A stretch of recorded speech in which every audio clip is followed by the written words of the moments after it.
L'œuvre du destin épisode 70. L'épisode commence, Janki pense que Preta ignore la réalité de Prithvi. Elle doit maintenant dévoiler le vrai visage de Prithvi et Sherlin avant qu'il ne ruine sa vie. Elle quitte la maison immédiatement, Karan décide de parler de Prithvi à Janki.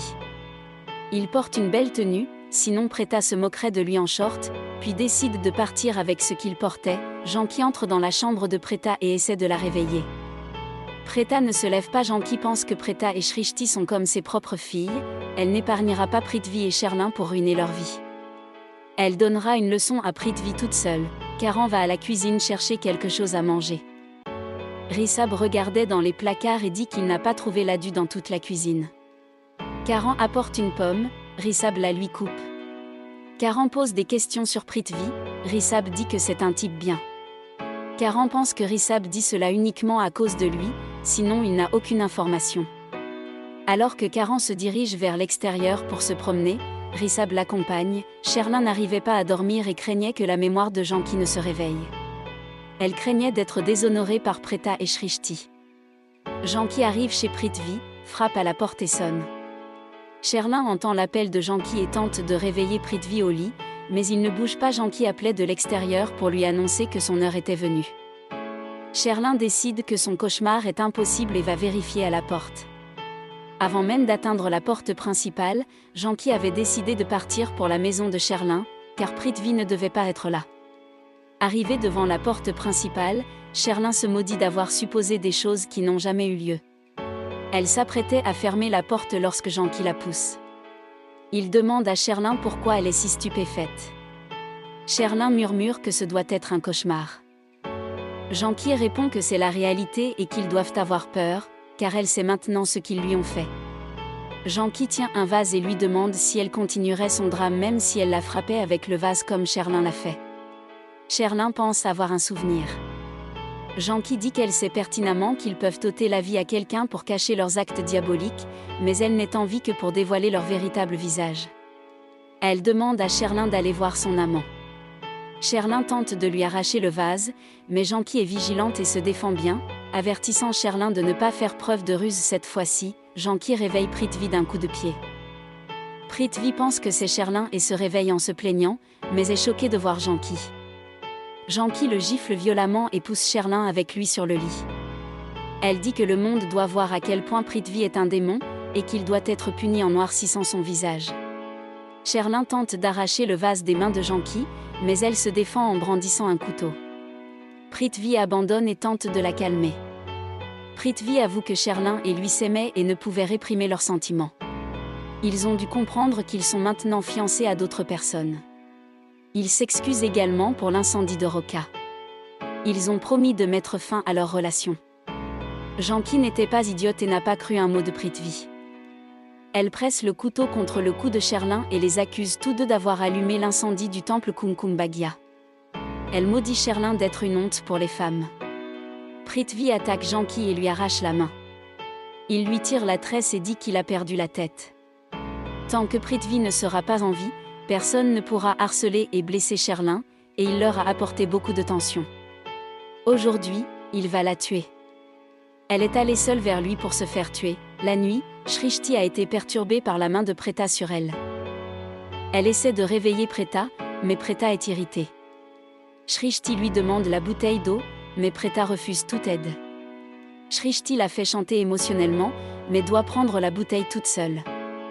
Elle était vide. Shrishti va à la cuisine chercher de l'eau. Prithvi s'apprête à poignarder Janki, mais se retient de rire hystériquement, appréciant les expressions effrayées de Janki. Il dit à Janki de ne pas s'inquiéter du tout, il la frappera très doucement. Sherlin et Prithvi étaient tous deux irrités par Janki et contraints de la tuer. Prithvi dit qu'il doit d'abord lui révéler un secret, sinon elle continuerait à le hanter comme une connasse. Prithvi dit à Janki qu'il ne s'intéresse pas du tout à Preta, mais uniquement à Sherlin. Sherlin dit qu'ils veulent éloigner Rishabh et Preta l'un de l'autre. Rishabh est éperdument amoureux de Preta. Janki demande pourquoi ils veulent faire du mal à Rishabh. Sherlin dit qu'elle ne lui racontera pas toute l'histoire de la famille Lutra. Elle peut seulement lui dire comment ils se comporteront avec Preta, sa sœur, grand-mère et Sarla. Prithvi dit que Janki en sait beaucoup maintenant, qu'ils doivent la tuer immédiatement. Prithvi arrête l'agresseur, mais Janki se défend en lui donnant un coup de pied dans l'aine. Shrishti trouve la porte d'entrée ouverte et se demande qui l'a laissé déverrouiller. Elle se souvient avoir été la dernière à entrer dans la maison et avoir verrouillé la porte toute seule. Elle avait peur qu'un voleur s'introduise et regarda prudemment autour d'elle.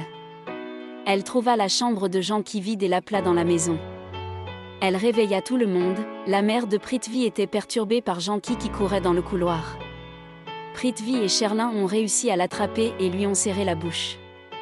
Alors qu'elle descendait, Prithvi l'arrêta près de l'escalier et lui expliqua qu'il ne s'agissait que d'une série policière. Prithvi lui suggéra de prendre un somnifère, car elle était constamment dérangée pendant son sommeil. Sherlin serra la bouche de Janki sous l'escalier. Prithvi et Sherlin décidèrent de la tuer devant la maison et de jeter le corps dans le lac. Janki décida d'agir et courut dans une pièce. Prithvi et Sherlin entrèrent, tandis que Janki les enfermait de l'extérieur, affirmant qu'elle savait désormais ce qu'il s'apprêtait à faire. Elle ira chercher Karan et Rishabh pour leur dire toute la vérité. Sherlin blâma Prithvi. Sherlin pensait que si elle atteignait la maison de Luthra, son rêve se réaliserait. Rishabh finit par s'endormir dans le jardin et se retourne pour partir. Karan regarde l'heure et pense qu'il est trop tard. Sarla, Preta et Shrishti cherchent Janki du regard, qui avait également laissé son téléphone à la maison. Shrishti trouve la cuisine en désordre et les médicaments de Janki. Shrishti appelle Karan, tendu à cause de Janki, et lui dit qu'elle pense que Janki a été kidnappé. Elle pense que Sarla ou Preta ne la croiraient pas. Sarla arrache le téléphone des mains de Shrishti et la gronde. Shrishti panique et dit qu'elle ne comprenne pas que Janki a été kidnappé. Elle a trouvé les médicaments par terre et il semble que quelqu'un l'ait forcé à sortir de la maison. Le ravisseur sait qu'il sera piégé si Janki se souvient. Elle reçoit un appel de Karan qui lui dit qu'elle ne peut pas être kidnappée. Mais Shrishti lui donne tous les indices. Karan suggère qu'elle est peut-être partie seule après un rappel du coupable de l'incendie. Janki traverse la rue en courant, rassemblant son courage pour sauver Preta. Dans la pièce, Sherlin et Prithvi se disputent. Sherlin sort une hache pour défoncer la porte. Prithvi parvient finalement à faire un trou dans la porte. Ainsi l'épisode se termine. Merci et à très bientôt.